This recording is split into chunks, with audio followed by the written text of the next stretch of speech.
संख्या जो होती है वो अंक से मिलकर बनी होती है। अब अंक क्या होते हैं? अंक जैसे कि 0, 1, 2, 3, 4, 5 इस तरह से जो है ये सभी अंक से मिलके हमारा संख्या बनी होती है। अब यही सब अंकों से मिलके जो संख्या बनती है उस सभी संख्या के बारे में आज हम जानने वाले हैं। तो चलते हैं संख्याओं के ऊपर। हमारा सबसे पहला संख्या प्राकृत संख्या। किसी भी वस्तु को गिनने के लिए हम जिस संख्या का प्रयोग करते हैं वह सभी प्राकृत संख्याएं कहलाती है।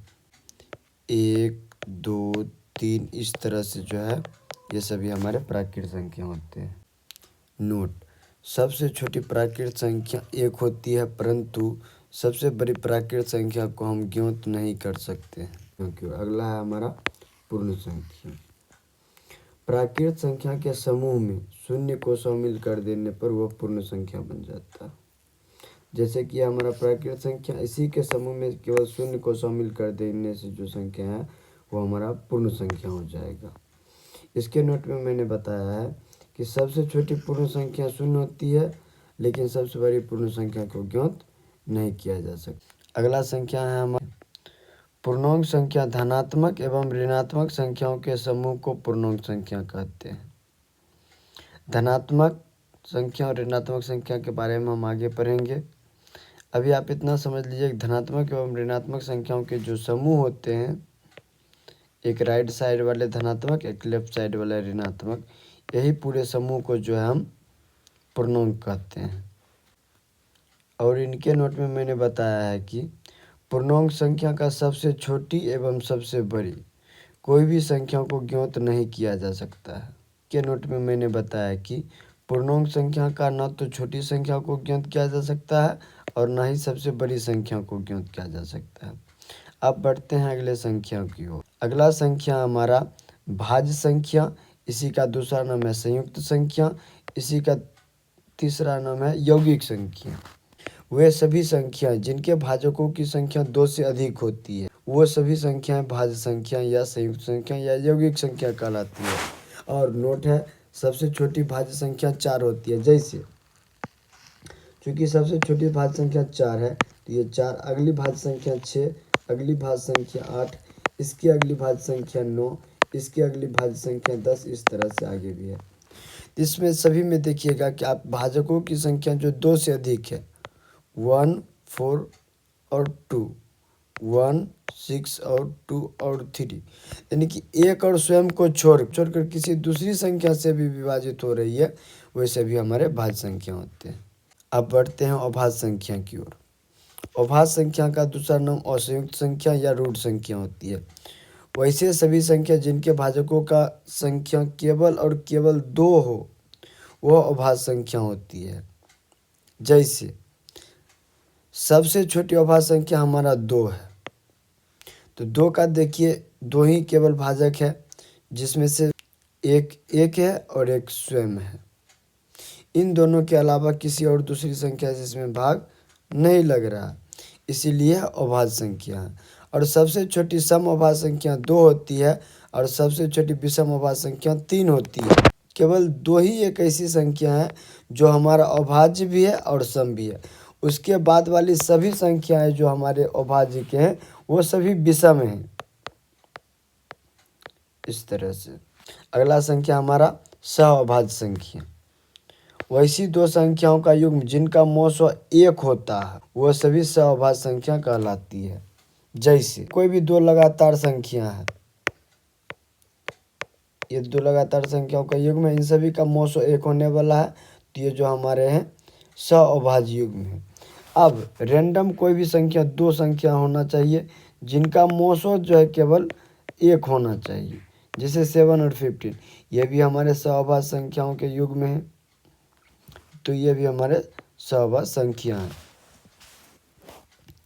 अगला है सम संख्या। सम संख्या जो संख्या 2 से पूरी विभाजित हो वह सम संख्या होती है। इसी को दूसरे भाषा में अगर बोला जाए, जिस संख्या का इकाई अंक 0 या 2 या 4 या 6 या 8 में से कोई एक हो वो सभी सम संख्या होती। नोट: सभी सम संख्या 2m के रूप के होता है जहाँ m का कोई पूर्णांक जैसे सम संख्या हमारे हो गए 2, 4, 6, इस तरह से हमारे संख्या होते हैं। तो 2 जो है 2m के रूप का है, 4 भी जो है 2m के रूप का है और 6 भी जो है वो 2m के रूप का है। जैसे 2 है तो इसमें 2m का मान 1 है, 4 है इसमें 2m का मान 2 है, 6 है इसमें 2 और m का मान 3 है। इस तरह से हमारे सभी सम संख्या 2m के रूप का होता है। अगली संख्या हमारा है विषम संख्या, और जिस संख्या में 2 से पूरा भाग नहीं लगता है वो विषम संख्या होते हैं। और सभी विषम संख्या 2m-1 के रूप का होता है। जैसे 1, 3, 5, 7 इस तरह से डॉट डॉट डॉट करके होते हैं। 1 में 2m-1 जो है, जहाँ पर m का मान 1 है तो 2 1 जा 2 -1 = 1। 4 में m का मान 2 है तो 2 2 जा 4 -1 = 3। इस तरह से हमारे विषम संख्या 2m-1 के रूप का होता है। अब बढ़ते हैं अगली संख्या की ओर। अगली संख्या हमारा धनात्मक संख्या, जिसको मैंने पूर्णांक संख्या में पढ़ा था। वैसी प्राकृत संख्या जिसके पीछे धन का चिन्ह लगा हुआ हो, धन का चिन्ह लगा होगा तो वह धनात्मक संख्या होगी। जैसे कोई भी संख्या उसके पहले धन का चिन्ह नहीं कि प्लस का चिन्ह लगा हुआ हो, तो ऐसी सभी संख्याएं जिनके पीछे धन का चिन्ह लगा हुआ वो धनात्मक संख्या होती है। और ऐसी सभी संख्या जिनके पीछे ऋण का चिन्ह यानी कि माइनस का चिन्ह लगा हुआ हो वो हमारा ऋणात्मक संख्या होती है। अगली संख्या हमारा परिमेय संख्या है। वैसी संख्या जिसे p/q के रूप में लिखा जा सके, जहाँ q का मान 0 के बराबर नहीं होना चाहिए, वो हमारे परिमेय संख्या होते हैं। इनके नोट में है, परिमेय संख्या का अंश एवं हर का मौसो हमेशा 1 होता है। जैसे 1/2, 4/7, इस सभी संख्याओं के देखेंगे ये जो p/q के रूप में है, जिनमें ऊपर वाले को अंश और नीचे वाले को हर बोला जाता है। तो यहाँ पे देखिए हम अंश एवं हर का मौसो जब भी लेंगे तो हमारा 1 प्राप्त होगा। तो ये सभी परिमेय संख्या हैं। जैसे 12/6 है, इसमें हम देखेंगे कि इसको हम लघुत्तम रूप में जब लाएंगे तो 2/1 आ जाएगा, जिनका मौसो 1 होने वाला है। तो हमारा 2/1 = 2, यह हमारा एक परिमेय संख्या इसी के q के रूप में जो है 1 है, छिपा हुआ है। अब बढ़ते हैं अपरिमेय संख्या की ओर। अपरिमेय संख्या रूट के अंदर वैसी सभी संख्याएं जिनका पूर्ण मान नहीं निकाला जा सकता है, वह अपरिमेय संख्या कहलाती है। पाई एक अपरिमेय संख्या है, परंतु पाई का मान जो कि 22/7 होता है वह अपरिमेय संख्या है, जो कि p/q के रूप का है। √1, √2, √3 ये सभी जो है इस तरह के संख्या हमारे अपरिमेय संख्या होते हैं। इसी में √4 रहेगा, √9 रहेगा, √16 रहेगा। इनका पूर्ण मान निकाला जा सकता है जो कि 2, 3 और 4 के रूप का होता है, इसलिए ये सभी हमारे परिमेय संख्या होंगे। परंतु √1 का मान नहीं निकाला जा सकता पूर्ण संख्या के रूप में, √2 का मान पूर्ण संख्या के रूप में नहीं निकाला जा सकता है।